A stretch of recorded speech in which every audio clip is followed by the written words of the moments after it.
Hello, everybody. Welcome to the Buckeye Weekly Podcast. I am Tony Gerdeman here, as always, with Tom Moore. Tom, I just wanted to see how long Kevin was going to keep doing the finger guns that we were live. I wanted to see how long he would go.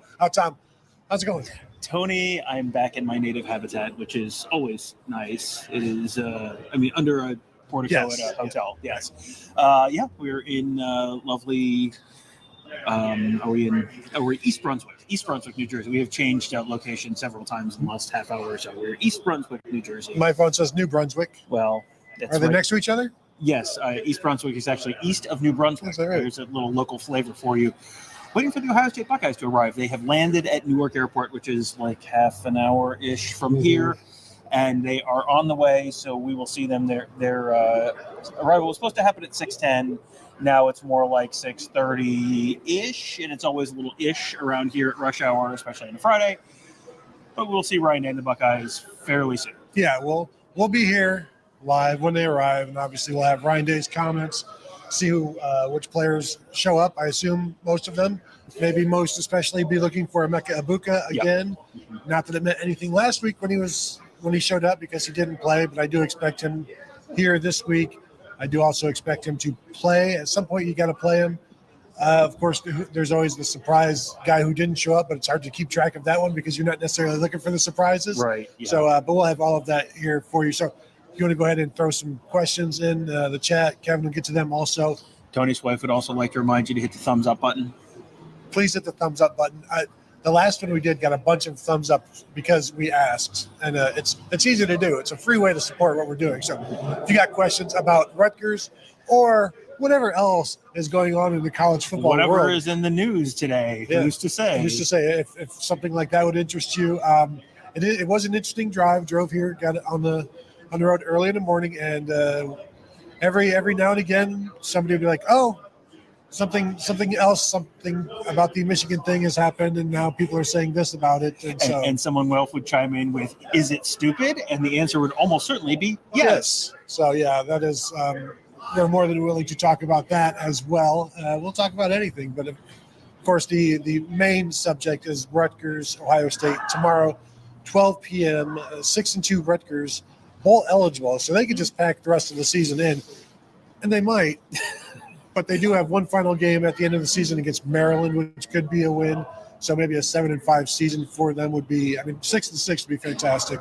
But they're already bowl eligible, and they've done it the way Greg Schiano does everything at Rutgers. It's just it grinds it out, and for once, I think they're beating the teams they should beat. And as we've talked about with Maryland forever, when are they going to beat the teams that they shouldn't? And right now, Rutgers hasn't been able to do that, but it's just a plus for them to be able to beat the teams they should beat. Well, the Greg Schiano era, you got to remember, when we were here 4 years ago, that was the last year. Chris Ash had already been fired. That was 2019. And they were coached by interim head coach Nunzio Campanile, which is the most New Jersey name possible. And that Rutgers team was so bad that we spent the entire drive here complaining about what an enormous waste of time it was. Yeah. And it turned out to be an enormous waste of time because Ohio State just kind of sleepwalked through, and it ended up 56-21 or something. But the 21 was the most uninspiring, no one cares, second half, fourth string defense kind of points. So the game, to go from there to the second year was the COVID year, and that was the year that Ohio State was up by 1 million points at halftime, and then Rutgers just did a bunch of crap in special teams and just kind of made life a pain in the butt for Ohio State in the second half. And Ohio State still won by a bunch, but it was that was really sort of stupid and annoying. And they have just kind of gotten a little more competitive every year. And the list of teams that they should beat has gone from whatever FCS team they're playing to they're playing Temple, they should beat Temple, to, they're playing some bad teams in the Big Ten. They might have a chance to beat them, to this year. They've beaten Michigan State, they've beaten Indiana, they've beaten all the crappy non-conference teams, and now they're bowl eligible. And they were bowl eligible before Halloween. They have been had 6 wins in a season to actually be legitimately bowl eligible since 2014, and now they've done it before Halloween. This is okay. This is real proof of concept for Greg Schiano. Yeah, 2014, they beat Michigan, I believe, that year as well. Yes. But at this point now, they're no longer necessarily losing games. They're good enough to allow opponents to lose games, where you're not making the big mistakes and you're able to capitalize. You're not taking too many chances, but you will gamble at times when it suits you or when you kind of need to swing for the fences like they do against Ohio State. Every time Ohio State plays Rutgers, we're asking Ryan Day, we're asking whomever, how much are you preparing for the trick plays? And they're always preparing for the trick plays, whether it's offense or special teams. I don't know if there's any trick plays on defense, but if there are, maybe we'll see some this week. But the thing about Rutgers is that you have to earn it now. Like you have to earn it against them in all three phases. And they don't have a good offense, but you have to be able to stop the run. And that takes physicality, that takes effort. So that's one of those things you have to do. You have to contain Gavin Wimsatt on third downs. You don't want him to keep a drive alive with the scrambling. It's one of those annoying teams to play offensively and defensively, and especially special teams. Well, they have kind of turned into the annoying Big Ten team that plays really good defense, doesn't have much of an offense, but the defense is good enough that they'll keep the score low, where you're playing within the margin of error, the margin of like the two stupid plays that go wrong and then you lose. Ohio State should have a little bit more margin than that. I'm not expecting this to be a 7-point game in the fourth quarter or anything like that. But if you're not Ohio State, if you're not Michigan, if you're not maybe Penn State, like Maryland is going to be within the margin of stupidity this year. Maryland should beat this team, but maybe not. And there are a lot of other teams that were like, yeah, they should beat this team, and then they didn't. And that is sort of the Greg Schiano hallmark. Is before he was a head coach, he was a defensive coach, a defensive assistant, and he was a defensive coordinator at Ohio State under Urban Meyer. That's where he has sort of made his money, made his reputation over the years, and that was always how those Rutgers teams in the mid 2000s got good. It was, you're going to win games 25-21, and you're going to hold teams. You're going to, the Gary Nova teams were not like, the David Klingler Houston teams. That was like, well, the offense is going to do just enough that you're going to make two stupid mistakes, and then you're going to lose to Rutgers. And that's kind of been their game plan. And that, when you're if you are trying to get to a certain level of Big Ten, we have seen lots of teams get to a certain level of 7-8 wins in the Big Ten with that exact game plan. Yeah, just depending on what the head coach prefers. Some coaches will do it through offense. Greg Schiano prefers to do it through defense and special teams, but was able to land a 4-star quarterback in Gavin Wimsatt a couple of years back, and thinking that would take them to the next step offensively. It hasn't really happened, but they're doing what they can with that offense. They've got a really good running back, and Kyle Monangai, who has rushed for 100 yards in his last 2 games. I think he has 4 100-yard games on the season. He comes in, he should be fresh this week because Rutgers has had a week off to prepare. It's unfortunate that for them, maybe Ohio State has changed their signs. So at this point, if they had any extra intel, which I don't know that they would, you're going to have to throw that out and just go with what you see, like a real team. Like a real team, yes. Yeah, I'm not expecting Rutgers to put like we're back at the Woody. I'm not. It's a little bit unfortunate for Rutgers. This is not the week off before Maryland, because this is, you get some truth serum in Greg Schiano. He's probably not expecting to win this game, but if this is a game where they're competitive into the second half, and you've got, you haven't given the student section a reason to empty out at halftime, that is a tangible sign of progress. Because we were here 2 years ago, and it was they were really thinking like, okay, like there's hype around campus. It was like, well, maybe we can make this interesting. And then by halftime, it was like very much not interesting, and the student section was empty again. Yes. It was full at the beginning, and like credit to them for showing up. But then it was like, okay, yeah, all right, we've seen this movie before. We don't need to stay for the end. Maybe this is the year that, okay, the student section is full mid to end of the third quarter. Like that feels like, all right, that would be another real tangible sign of progress for Rutgers. Rutgers football, where every game is the spring game. A little bit, yeah. Come for the first half, stay until halftime, and then go home. Kevin, do we have any questions? I'll worry about the questions after the team arrival. Just so they're explain to everybody that when the team gets here, the camera's going to go dark for about 10 seconds as I swap batteries out.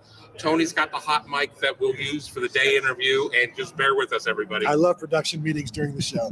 That is the hallmark of Listen, what we do. I hear police sirens, which could mean any. We're in New number of Jersey, things. Tom. It could be a RICO case of some kind.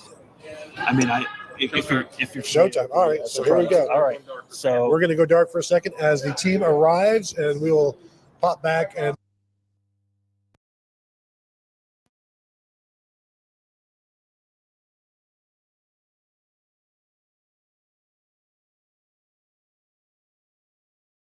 Newark Liberty.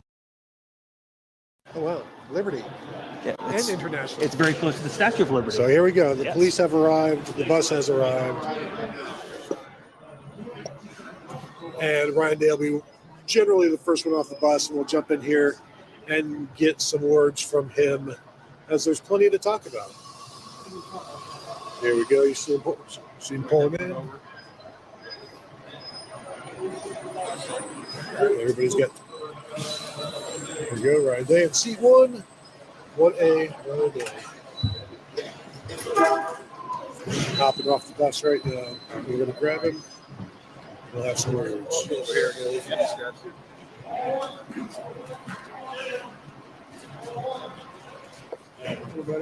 Coach, how much time did you spend this week in the Greg Schiano bag of tricks? Well, there's a lot of film out there now that he's been at Rutgers, for a few years now, and certainly on the special teams. And someone who was against us, they do a great job. So it was a great week of preparation. Everybody has to be, aware of, special team situations, offense and defense. One off the field, the Big Ten looks like they've really stepped up their investigation of Michigan. The coaches have talked with the commissioner, the ADs, I understand, this week. Any reaction to that? No, I'm not going to comment on that right now. Right. Any reaction to the reports that are out that maybe Ohio State, you in particular, or maybe someone close to you, turned Michigan in? Yeah, no comments right now. Hey, Emeka Buka. Yeah, he's here and ready to go. And Kyle is up to speed. He is. Yeah, good week of practice. Did Lathan make the trip? No, he did not. Yeah, he's not. Is this week any different? The fact you have 2 back-to-back road games, the one time in the season that you're doing it this way? Doing what? Putting back your trip and then. Yeah. Just a quick turnaround. Yeah. Again, it's something that we talked about. We knew we had to be, road warriors this year, and not only, playing at great places on the road in the Big Ten, but having weeks where we had to play back-to-back like this. And so something we talked about. We had a great week of practice this week. We had to get back and get some rest coming off of that, late return. I thought we did a good job. That came out Tuesday, Wednesday, very workmanlike. So now time to go play our game. But we want to play our best football again. That continues to be the goal. We're playing our best football in November, and we want to do that tomorrow at noon. For such a straight week, does it look like Trayvon's going to be a factor? And what does that mean for this offense? Yeah, no, I hope so. Yeah, it's great to have him back last week, and certainly he brings a lot to the table. So another, again, good preparation. So he'll be ready to go. All right, guys, thanks. There you go, Ryan Day, with a couple of messages there. Lathan Ransom did not make the trip, so he will not be playing tomorrow. Guessing it will be Sonny Styles, that strong safety for him, which means Jordan Hancock plenty of time in the nickel in the slot against Rutgers. And I know you could also see some free linebacker looks with Rutgers' running game, as they would like to pound it as much as they can. And so maybe that's more Cody Simon than Jordan Hancock in the early downs. But Jordan Hancock is also pretty physical himself. So if they want to keep him out there, they can. It's not a must to sub him out instead. When they can keep him out there on running downs if they choose to. So that's the number one thing. Emeka Ibuka did travel just like he did last week, but it sounds like he's going to be good to go. Looking up there as players are entering the hotel. Thumbs up from Jim Knowles. So he's here. So I expect, as expected, but with Emeka back, I think you're going to see more from obviously him, but Kyle McCord being just having more on him and with him is talking about Emeka Ibuka being back and what that means for Kyle McCord in the passing game. Yeah, I mean, that feels like having a second of your really top level wide receivers back. That you look at how much of a difference it made to have Travion Henderson back last week. No offense to Mine Williams or Chip Trainum or Dallin Hayden, all three of those guys are very good running backs and have been effective for Ohio State. And no offense to Xavier Johnson or Carnell Tate or Julian Fleming or Cade Stover, but Emeka Egbuka is going to be a first-round draft pick next year. Those guys do not grow on trees, no matter what it may seem like around Ohio State right now. Having someone like Emeka Egbuka opposite Marvin Harrison for whatever he's able to do tomorrow, that makes a difference. That opens things up. That allows you. You can't double everyone, right? You can't double Marvin Harrison and also double Emeka Egbuka and also have, a guy and a half on Cade Stover and also be able to, throw a run blitz at Travion Henderson. Like, you got to kind of pick your poison, and it is another element of poison. Assuming Emeka Egbuka actually really is going this time, it is something else for Ryan Day and the offensive coaching staff to throw at defenses. And what threshold does he have to be to play? Is it 90%? Is it 95%? If he's under, was he 85% last week? Those kinds of questions I think are out there. I do expect him to play. Well, I think the other, he's going to be the ankle will have healed. And so whatever it was last week, it should be, unless it was, it got aggravated this week, it should be better than it was last week. The other thing is the forecast. The weather forecast is in the low 60s, I think. Last weekend it was in the high 30s. Yeah. And, if you've ever gotten hurt, if you've ever been outside in your life, hey, when it gets to a certain point of, hey, it's kind of cold outside, your joints will get a little stiffer. That'll have, that's especially true if you're injured. Like you'll feel that, that'll stiffen up more if there's an injury.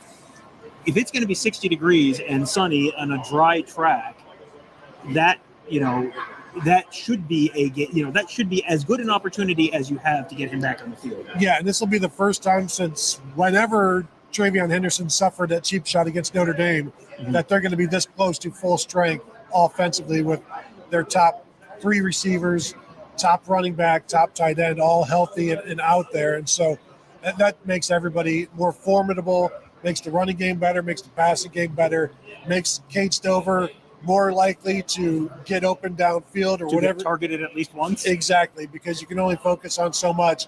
And they're going to draw up stuff for everybody just to make everybody as likely as anybody else to be dangerous. But also, if Kyle McCord throws the ball 35 times, expect at least a third of those to go to Marvin Harrison Jr. That seems like that's kind of the ratio is somewhere in that range. 40%-ish. Yeah, 35, 40%. And, I think the only question there is that enough?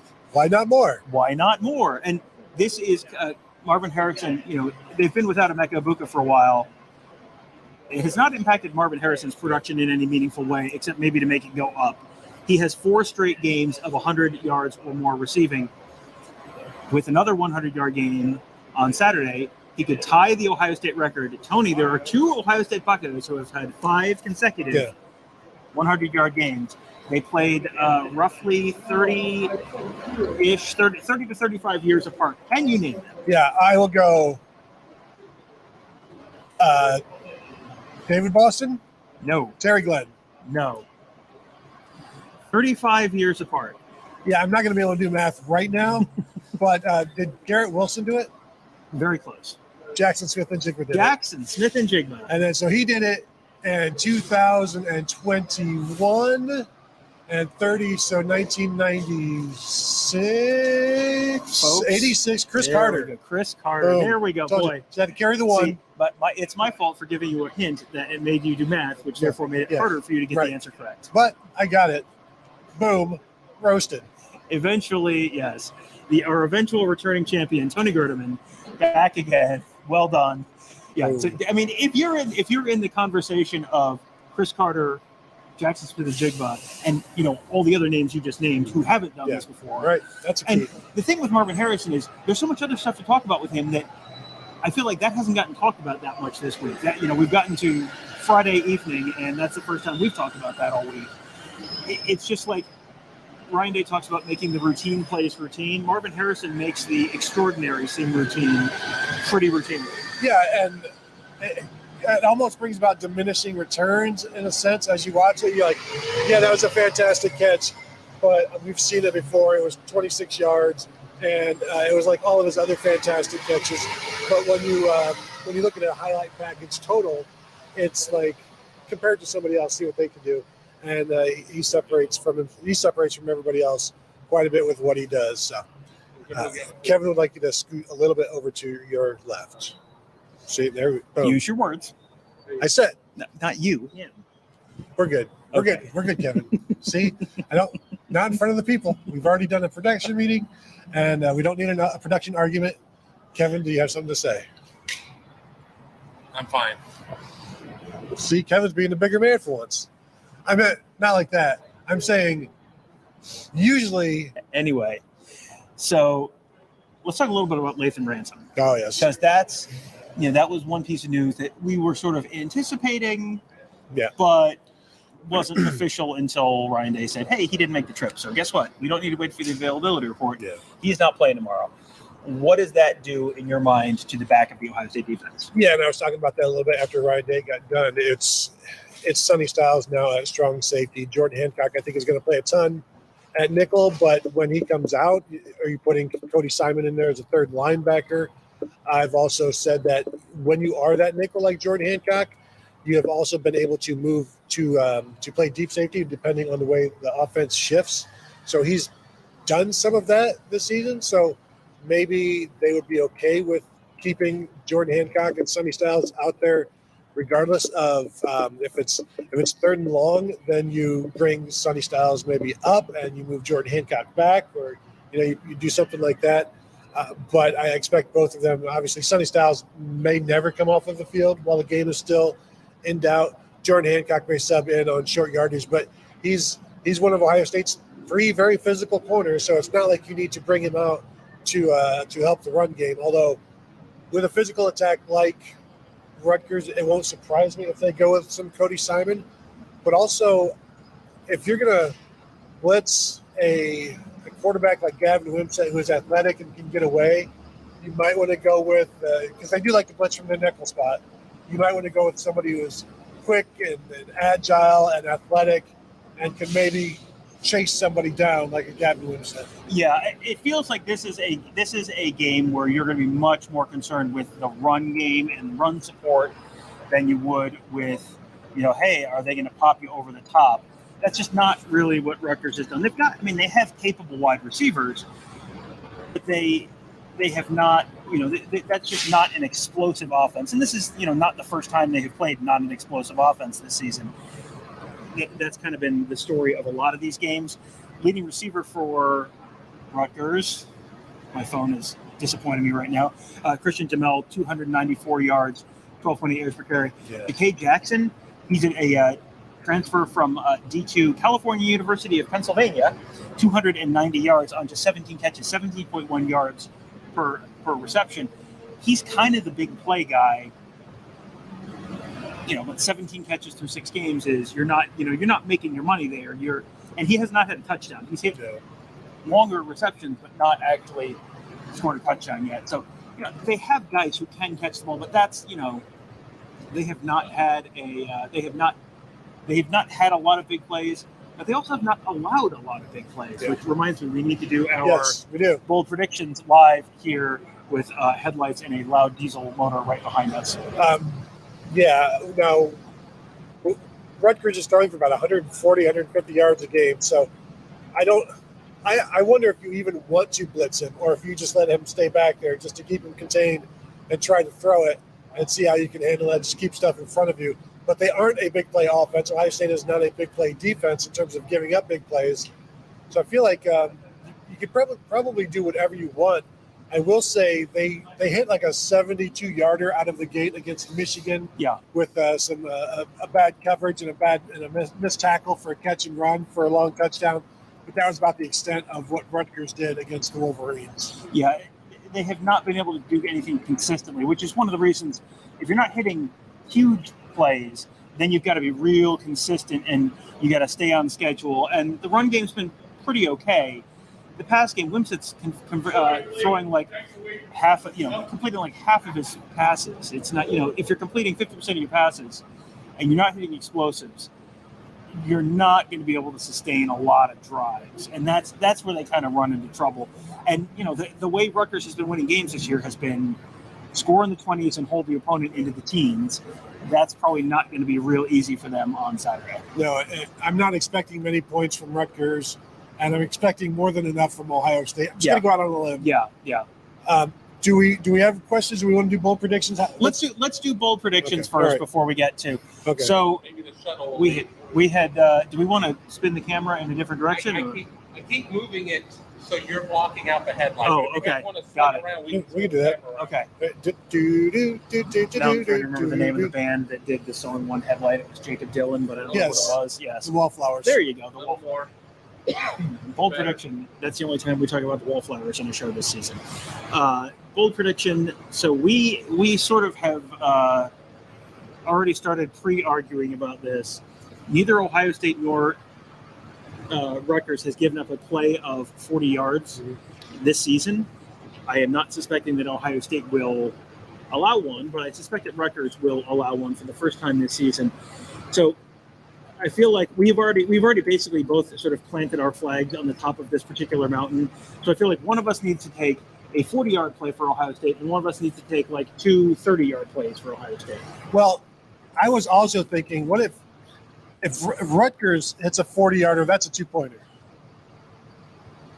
You want to take that one? Go with God. No, I was. No, please. Would you like? No, so, no. Do we please. do the some? Okay, Yeah, you will. I will allow you to choose whether you want one 40-yarder or two 30-yarders for Ohio State.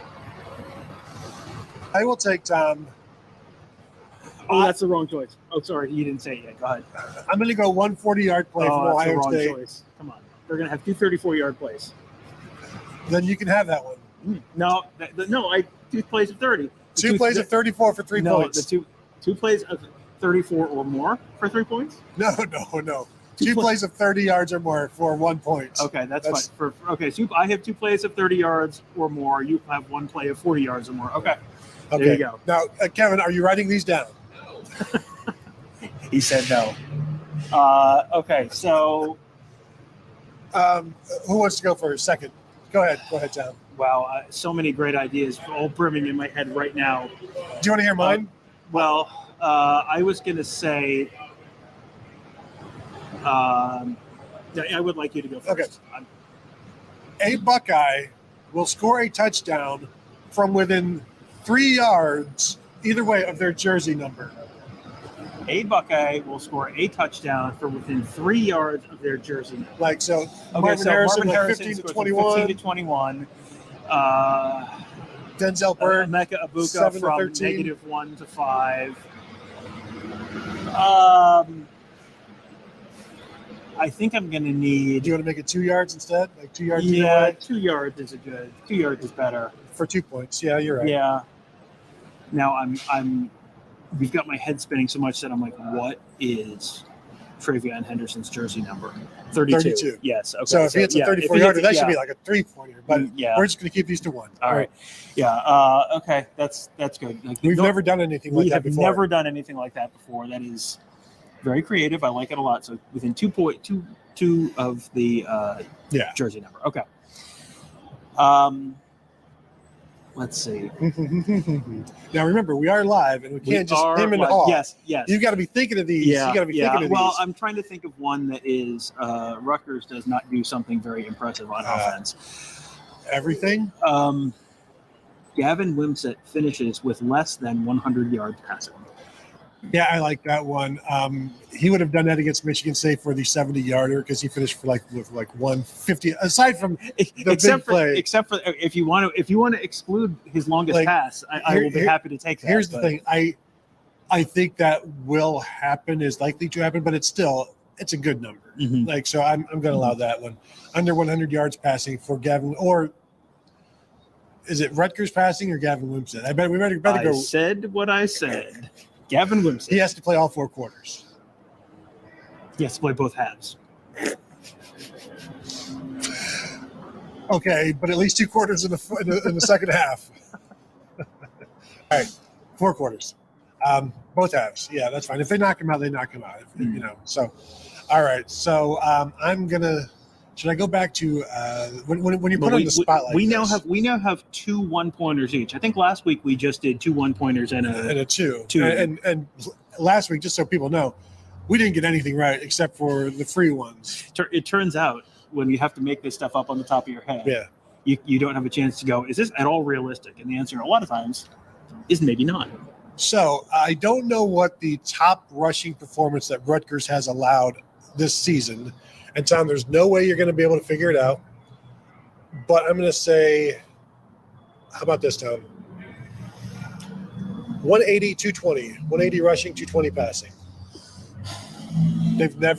I don't think they've done that this year. I don't know that they've done that this year. Yeah, I mean that's really not a 2-pointer. No. Oh, okay. So these are 2. We're going to go 2 ones and a 2. And then we've got a super chat that we need to get to after this, but we will get to it. So thank you for that. So 2-pointer, Tom, for a 2-pointer, I'll go 200.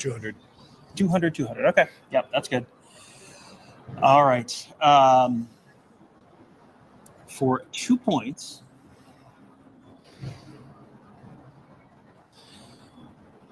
Marvin Harrison No. has a touchdown catch of exactly 17 or 34 yards. One player, only 2 different yardages. I can't say no. I mean, that's now again, if he has a 17 and 34 yarder, no good. Mixed. Unless the 34 comes first. Correct. Yes. Now, I feel a little insulted that I had to say that, but you know. But if there is a third that negates one of those, then I think you're good again. Then I get 7 points. Then you have to sleep outside of the hotel on the next road trip. So that was a 2-pointer? Yes. And we both had our 2. So how about a 3? Here's my 3, Tom. Oh, this is only going to get worse. All right. I'm out of creativity. Marvin Harrison, 3 touchdown catches within the first 3 quarters.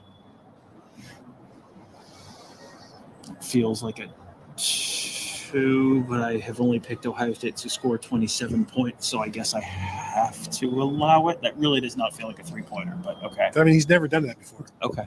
Is that true? I don't know that that's true. I'm guessing at least one of those 3 touchdown games he scored in the fourth quarter, or all of them, or not had. I forget what I was saying. Yeah. But within the first 3 quarters, I'll tell you what. Take off the final 3:33 of the third quarter. Oh, well, now you've talked me into it. Boom. That was really the only hang up. Okay. For 3 points, I predict that Kevin's head explodes if we don't get to these super chats soon. That's more of a 1-pointer.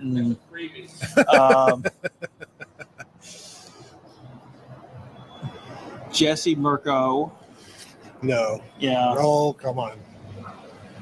I'm trying to think of a at least a rush of at least 17 yards. Oh man, someone might die. Rush of 17 and a pass of 17. Kevin suggests a rush of 17 and a pass of 17 for Jesse Mirko. Jesse Mirko. No, Emeka Egbuka. Oh, okay, this is good.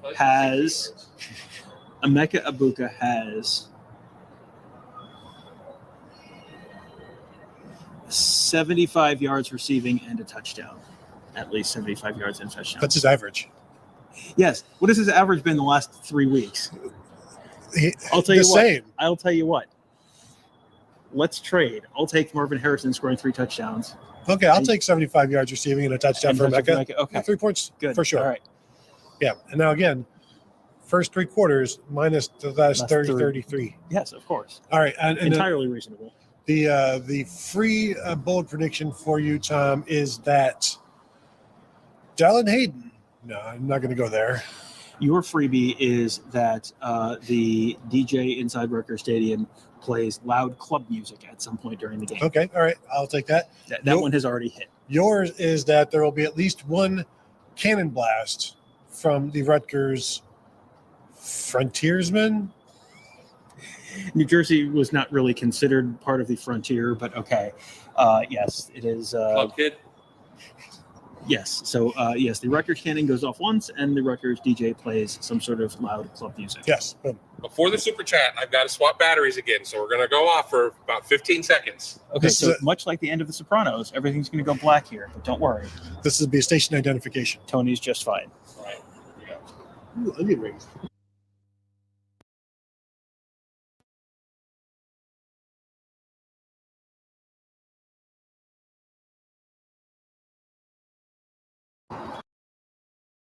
Back here. All right, you guys are back. All right, so a little Sopranos homage there for you. We are on point today. I don't want to brag. You know how I don't like to brag about how great we are, but Yes. I know how you don't like to brag about we and us. Yes. Super chat, Omar Austin. How much have you two learned from working with a pro like Kevin Noon? Oh, Please God. name your top 3 learning experiences. K Noon for president. okay, read the actual super chat. Like it's That not. is- No, I want to answer this question. That is. Omar is my The guy. top 3 things we have learned from Kevin. And what Noon. is it like working with like a pro like me? Right. Yeah, Kevin has lost his amateur status and complaining about stuff. That's for sure. First lesson: if it's brown, drink it down. You don't win friends with salad. Batman is a scientist. Batman is a scientist, and you know what? If it's live, don't worry about it. Just go with it, and We'll fix it in post. Fix it in post. Exactly. Tom, you? Oh, I have to say different things. Oh man. That's why I went first. Boy. How much does a brain weigh? Yeah. Something nice about Kevin. Well, No, he it doesn't have did. to be nice. Well, I've learned that he doesn't cut.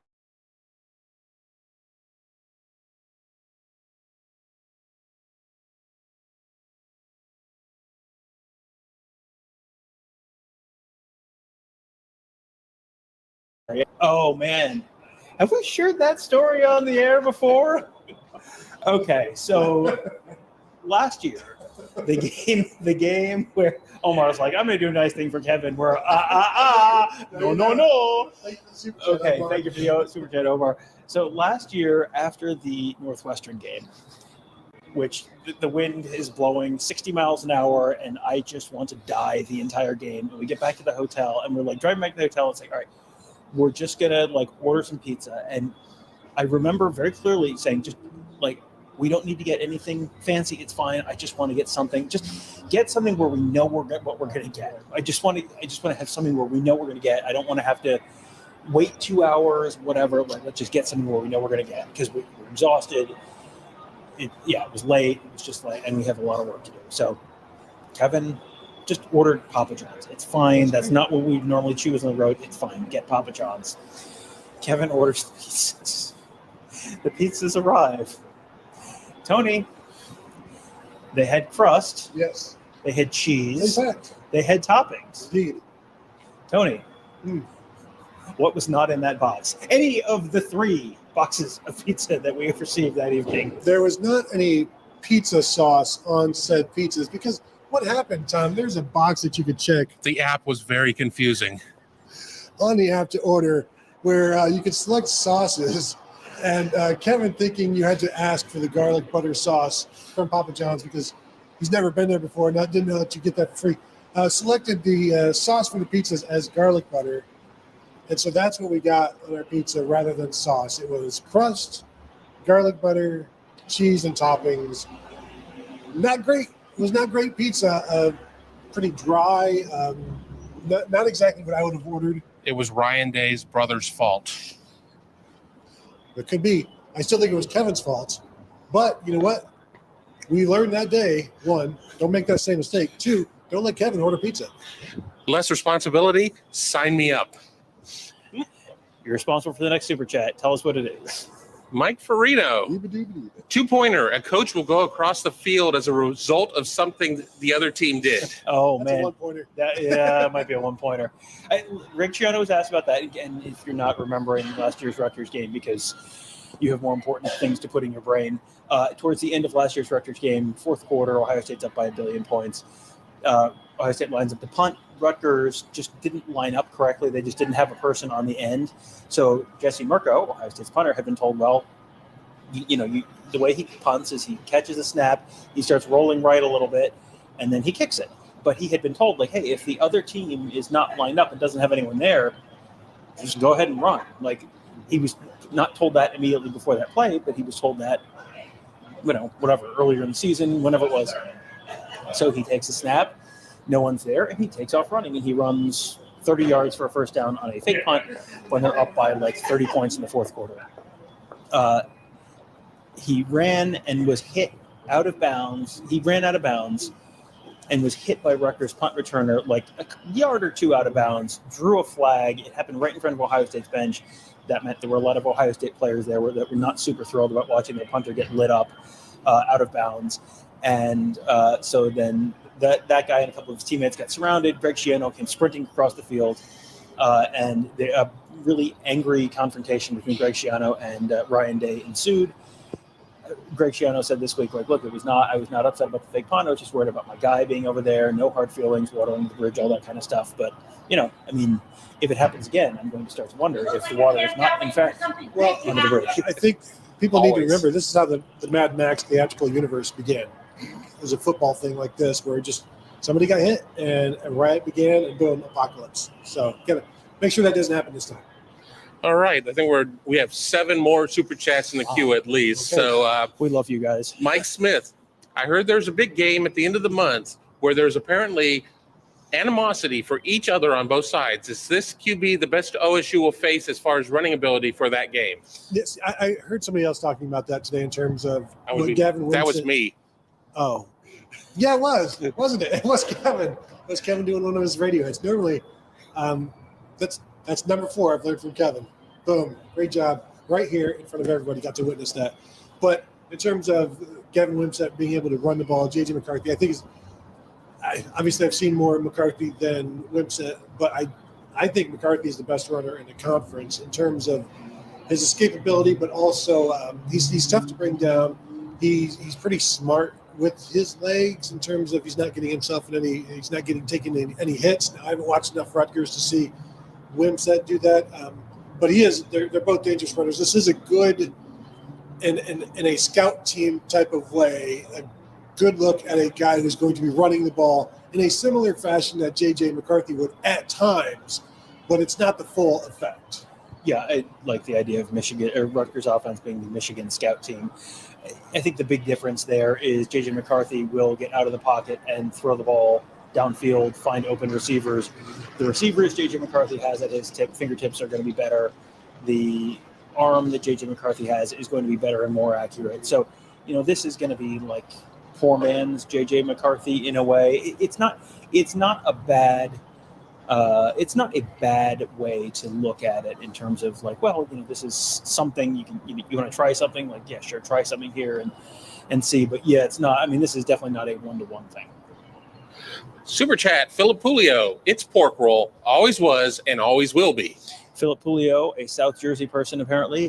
We will get into this during the Hungry Huddle segment that we shot. They're the same to me. I forget which side am I on?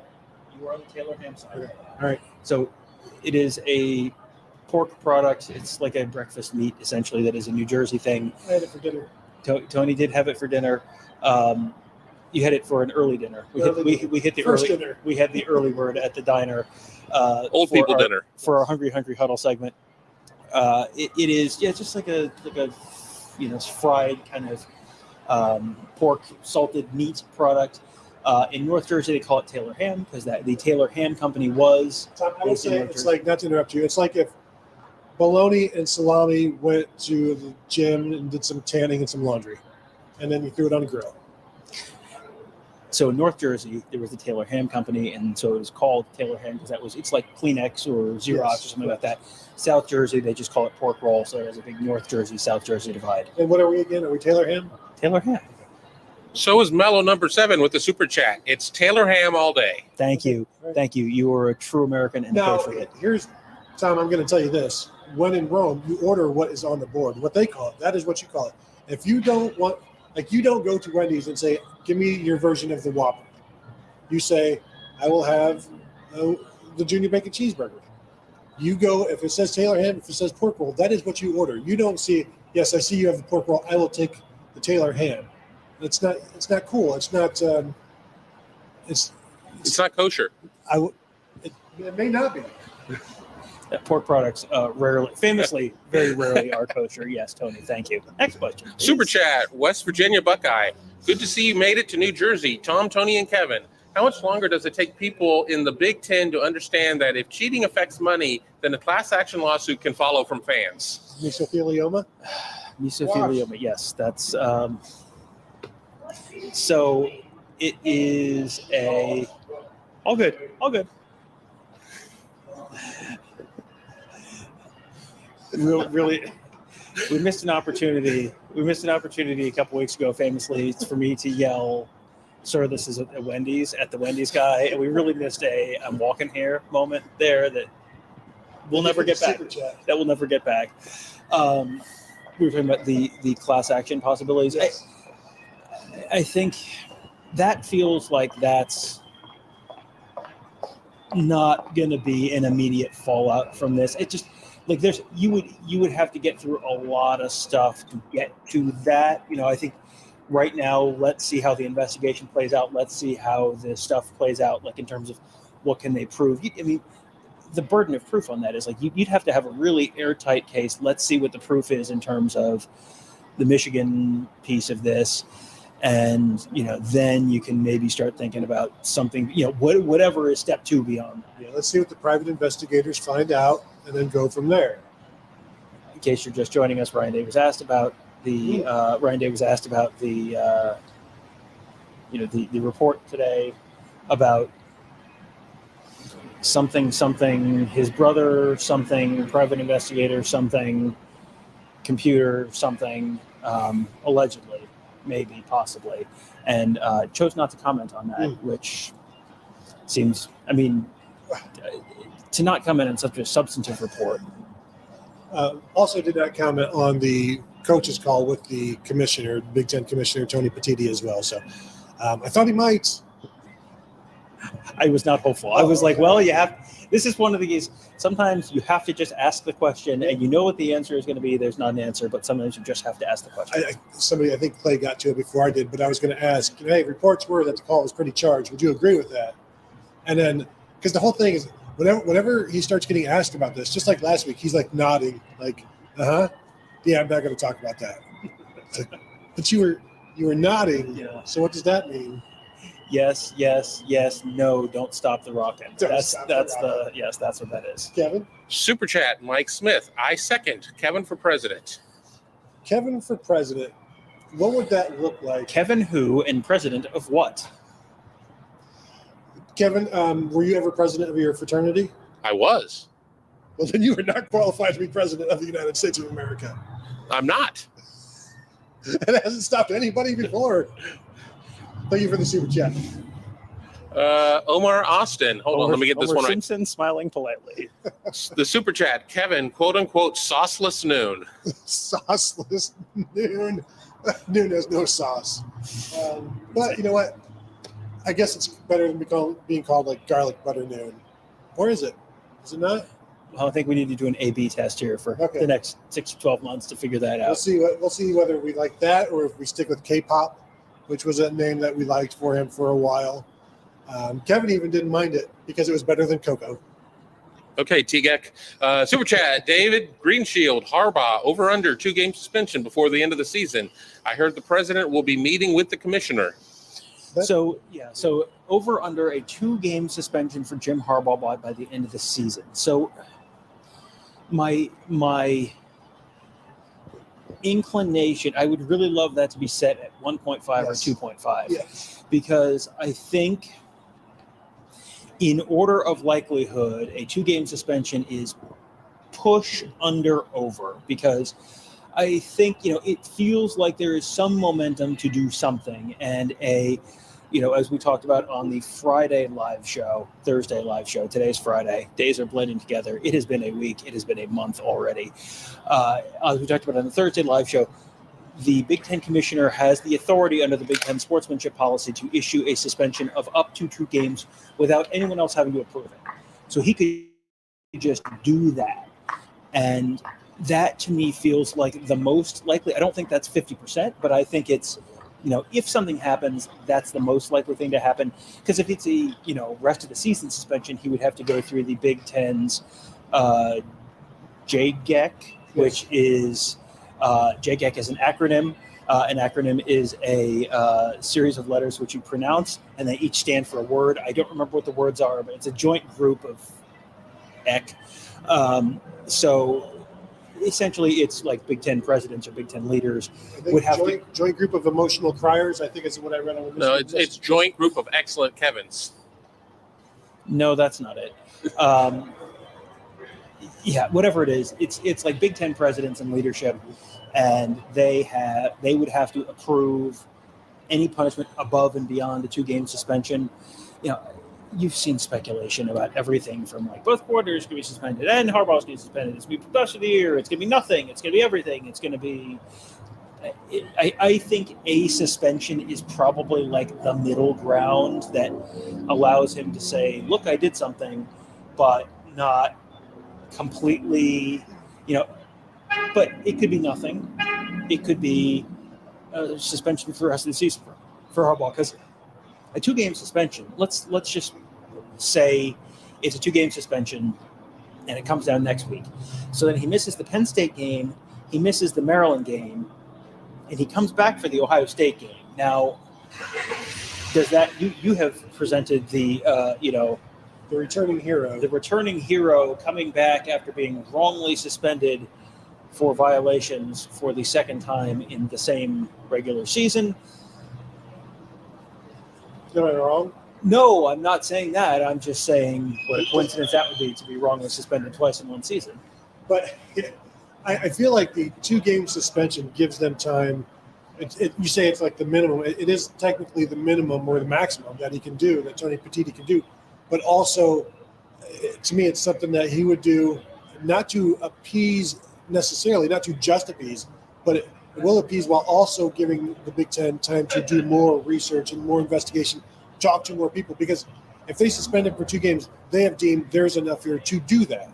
And that's probably not all they have, or it's not all that they can prove, or all they will be able to prove in the next couple of weeks. Because if you have enough to give him 2 games, that means you have enough to take it forward beyond that. And I think this might just be like, you're putting him in a holding pattern with a 2-game suspension. Because if that comes down, I don't expect that to be the end of it. Just like the 3-game suspension back in September wasn't the end of it.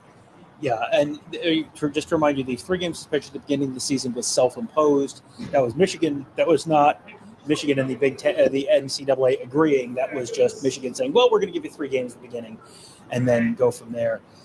Yeah, I mean, and just to remind you on the process is the commissioner can suspend for up to 2 games without any further action.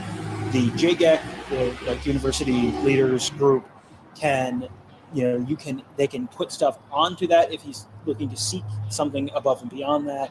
But you could announce the two games and then spend that 2 weeks sort of sorting it out.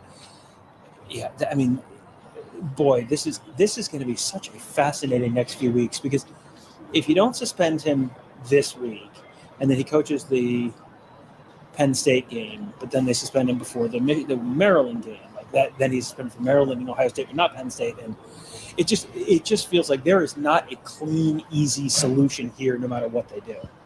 Don't get caught. I'm not saying don't cheat. I'm just saying don't get caught, and you won't have to deal with that. I will also tell you, if you want a 2-hour breakdown of all of that, of the possibilities and the rules, the regulations, the .3.2.1 rules, was it yesterday that we did it? Thursday, yeah, the Thursday episode of Buckeye Weekly, 2-hour live episode where you will see me not sort of like squinting and staring off into the middle of the distance trying to access my medium-term memory. It is that is like we went through. We pulled screenshots of the Big Ten sportsmanship rule, all of the different relevant sections. What can he consider? What are the punishments he can enforce without talking to anyone else? What are the punishments he can enforce with talking to someone else? All of that stuff, that's all there in that show laid out for you. It's like probably 5-10 minutes in, and then it's about an hour in, and it's again kind of towards the end. So we ran through it a couple different times. So you can watch the whole 2 hours, then tell us which is the favorite time that we read the rules back to you verbatim, which one you like best. Next one. Super chat, Mike Farino. Here's my question about the accusation about Day hiring the PI.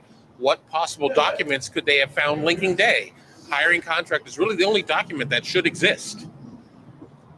Well, and I don't even know how you would get that document because if it's not the university doing it, it wouldn't be subject to a FOIA.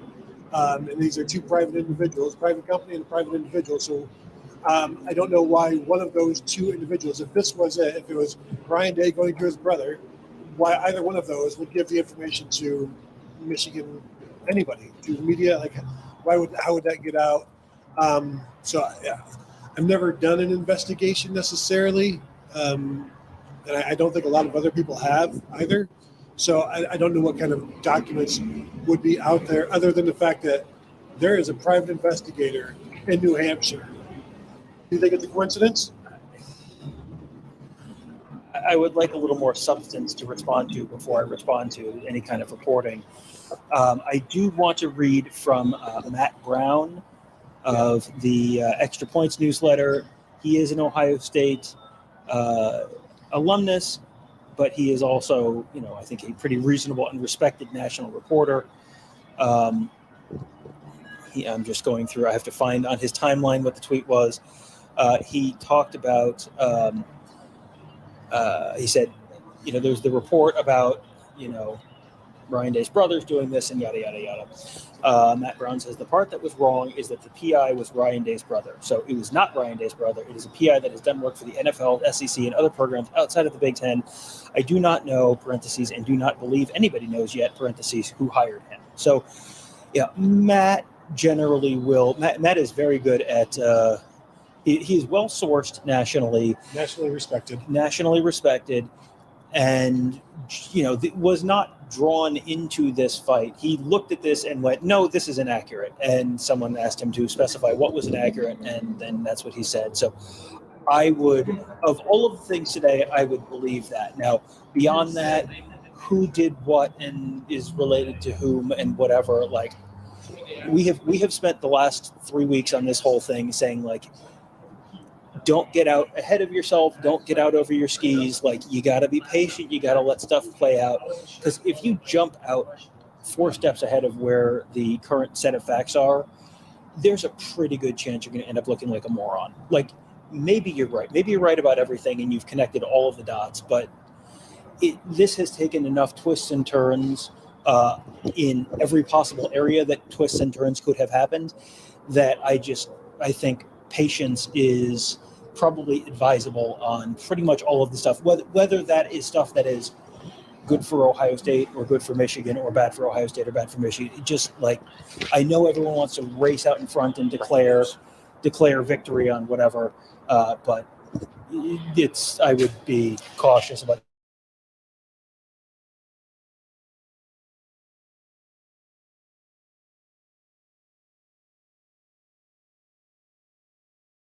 Connor Stallions, a source tells Yahoo Sports, he was previously suspended with pay during the NC2A investigation into in-person scouting. Does it say why? Connor Stallions has been fired, according to a source telling Yahoo Sports. Why? What did he do wrong? I don't know. I mean, probably got in the way of a PI or something. Did Central Michigan fire him? Central Michigan fire. Maybe they hired him. Well, maybe now they can admit that he was there. You two-timing son of a gun. Yes. Yeah, this is our new recruiting analyst, Connor Stallions. Yeah, and that was one of those things that was like, what exactly are we waiting for? And this is a major university, and there's HR paperwork, and you have to cross your T's and dot your I's and all that kind of stuff. That was, of all the stuff, that was the one thing that was like, well, this guy has been extremely bad at crimes, NCAA crimes, not necessarily actual crimes, but NCAA crimes, like, don't pay with your own public Venmo is probably good advice for a lot of situations in life. And here we have, this is Michigan admitting that there was wrongdoing. So for the first time, that, like, legitimate wrongdoing, because the first suspension was with pay, to investigate. So they've done some investigating, found that there has been wrongdoing, or else why fire the guy? So now I wonder how coming they'll be with the information that they have. That's stuff that people will be able to get from them one way or another. So there you go. I hope Michigan fans are taking this okay. Now, this is all going to be construed and pushed forward as a lone gunman type of thing, or rogue staffer. And, that could very well be true. It's just, it would require everybody else to have their head in the sand in terms of the coaching staff, as he's giving them information on the sidelines, really, really good information that, wow, how did you get this stuff? And it's like, oh, don't worry about it. So, there you go. Michigan admitting that something has been bad. Super chat. How long before you and message boards figure out that the Data brother was really the culprit behind the spy balloon that swept the country? Oh, so who is the Data brother? I'm just reading what Mike Smith has The here on Data the super brother. chat. Okay, It's so behind the Chinese spy balloon. Like the balloon. yeah, right. Yeah. I mean, I'm trying to remember the path that took. It went through If it starts in New Hampshire, it's not going to end up in California. No, well, it started in. I mean, maybe they launched it from somewhere in It Asia. started in China. It started in the western United States as it tracked across the United States and went down across Missouri. I don't think it traversed Big Ten country at any point, did it? Did it go over Michigan? I know it hit Canada, which is kind of Big Ten country, some portions of it. That's more Toronto, which is eastern. Not really. Canada is more than just Toronto. Well, okay. Big if true. Yeah, I mean, I can't tell you it wasn't. I'm not going to tell you it wasn't. I'm also not going to tell you it was. I'm going to say unknown at this point. Safe to say it's not the dumbest thing we've heard today. So No, it's not. So congratulations. Thank you for the super chat. We're caught up on super chats. Okay. If you guys have anything else you want to go through, Should we do an emergency podcast about the firing of Counter Stallions, or should we just, since we talked about it, we can now title this Michigan fires Counter Stallions, our instant reaction. Yeah, that sounds good. And we can also share our score predictions for the Ohio State Rutgers game. I went 27-6 Buckeyes. It feels like, in my head, I'm going, they should score in the low to mid 30s. And then every time I've thought they should score this amount, and then they score a touchdown less than that. So I'm going 27 and 27-6 Ohio State. Yeah, I'm going 34-10. I keep wanting to go more points, but then I dial it down a touchdown, just automatically take it off the top. But I don't expect Rutgers to score much. But as I wrote in my prediction, even Jim Knowles admitted that everybody has at least one drive against them. So I think you'll see that, and then a field goal in there as well. So 34-10. Kevin? I went 38-7. I think that the Rutgers offense is akin to the Wisconsin offense in a lot of ways. I really do think that they've done some good jobs on the defense for Rutgers, but I think this is the game. A couple things get turned around. Ohio State maybe has a little bit more vim and vigor after everything that is going on with all of the noise out there, and is a little bit more successful. And we do have a couple more super chats, as people can't get enough of you guys. Who can blame them? I couldn't be me. Mike Smith says, Day's brother on the balloon. Fat fingers. My apologies. Day's brother on the balloon. Yeah, I mean, I don't remember seeing him up there, but I mean, Do you remember Balloon Boy, 20 years ago? do I? I don't know how many family members there are, how many brothers there are, but I mean, does the Groucho timeline and fit? Zeppo and Harpo and Gummo. And I'm not even. We better stop. Next question. Unless you have something to add, Tom, to any of that. Nothing that's not going to get us in trouble. David Greenshield, will Buckeye Huddle be reaching out to Stallions for an interview? I don't know that he's. I don't even know how you would reach out to somebody who doesn't exist. Wouldn't hurt, but the UM email address no longer works. He scrubbed his social media. I don't have a subscription to the white pages, or the MGO blog. He does have a user account on MGO blog from many years ago, but sure, but he's not talking, and he's not talking to us. Well, you got But here's one last thing: this super fan that became a member of this program and is now being set up as essentially the lone gunman, the scapegoat through all of this. How does he handle that what kind of reaction does that bring about from him? Does that cause him to talk, or is he going to be what he was, like a great soldier type of thing? Like that's you just take that and you deal with it and you accept that, and it's like you take one for the team, literally.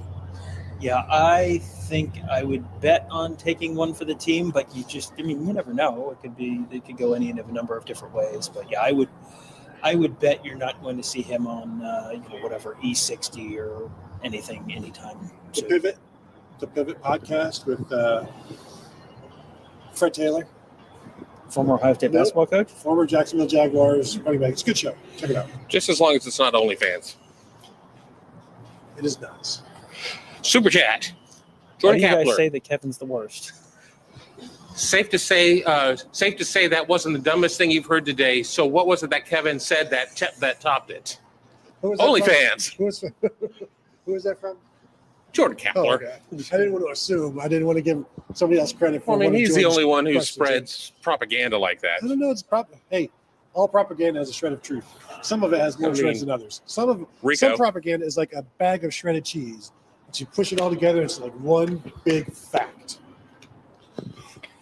I think I've said all the words I can say without getting myself in trouble. So no more words for me. Thank you very much. Fort Wayne Buckeye on the super chat. Wait, intriguing minds need to know who gets the cot of shame since it was tied last week. Well, Tom, I believe the cot of shame belongs to you this week, based on the win from like 3 weeks ago, and we've just been carrying over. Based on the fact that I am young and tired enough from having children and 2 jobs that I don't care, so I just take it at this point and it doesn't matter because I will be asleep 3 seconds after I lay down, so it's fine. But yes, it will be me. I'm guessing it will be me in Ann Arbor as well, and then we'll see where it's me after that. Just be bolder and better. I have the back of shame, so I'm ineligible. We have a blank super chat from, I'm assuming it is Sarah Spicy, Spicee. Thank you for the super chat, Sarah. Thank you very much, Sarah. I believe her question was about something else that we could say about Kevin, but nice this time. Let's end the show by saying something nice about Kevin. Tom, I'll let you go first. I already said I was done talking, so unfortunately. All right, then we are out of time. I want to thank you all and remind you to go ahead and hit a thumbs up on this one. How could you not like what we just said about Kevin right there? So show some support for Kevin. While you're at it, you can support us as well. You can also find us at BuckeyeHuddle.com. If you're not yet, remember, now is a fantastic time. There is a ton of conversation going on the message board. So check that out as well. And, of course, YouTube.com/BuckeyeHuddle, as you know. So thank you all for tuning in, and we'll talk to you guys later.